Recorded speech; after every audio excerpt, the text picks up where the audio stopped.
తెలంగాణ ప్రజలకు నమస్కారం.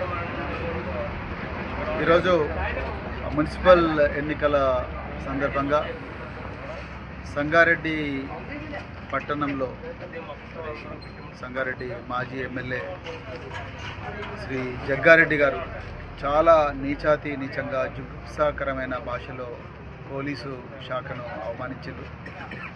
నిజంగా ఒక పోలీసు శాఖలో 26 సంవత్సరాలు పనిచేసిన ఒక అధికారిగా మాత్రమే కాకుండా మామూలు మనిషిగా కూడా ఆ భాష వింటుంటే చాలా బాధ అనిపించింది. రక్తం మరిగిపోయింది.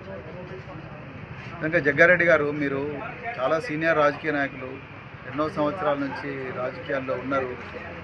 సంగారెడ్డికి ఎమ్మెల్యేగా పనిచేసింది. ఇప్పటికి కూడా కాంగ్రెస్ పార్టీలో యాక్టివ్గానే ఉంటున్నారు.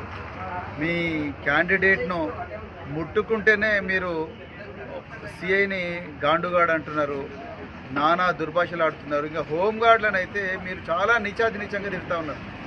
మీ అమ్మకు పుట్టినరా, నాయనకు పుట్టినరా, కొడుకులారా మీ సంగతి చూస్తా అని అంటున్నారు. అంటే యూనిఫామ్కి ఇచ్చే మర్యాద ఇదేనా? వీళ్ళు లేకపోతే మీరు నిజంగా తిరిగేవారా? మరి ఈ పోలీసులే లేకపోతే, వాళ్ళ బందోబస్తులే లేకపోతే మీ కాంగ్రెస్ వాళ్ళు తిరుగుతారు ఆ ఊర్లలో? మీ రేవంత్ రెడ్డి చేసిన మోసాలకు, మీ కాంగ్రెస్ పార్టీ చేస్తున్న దౌర్జన్యాలకు? అలాంటి గొప్ప త్యాగాలు చేస్తున్న డిపార్ట్మెంట్ను పట్టుకొని నువ్వు సిఐని గాండుగాడంటావా? హోంగార్డులనేమో అమ్మ నాయన గుట్టిండ్రా అంటావా? మీ సంగతి చూస్తే కొడుకులారంటావా? ఏం భాష అది? ఇదేనా భాష మీరు మాట్లాడేది ఒక సీనియర్ రాజకీయ నాయకుడిగా? ఇలా నేను అడుగుతా ఉన్నా, ఇలా రేవంత్ రెడ్డికి నేను ఛాలెంజ్ చేస్తున్నా.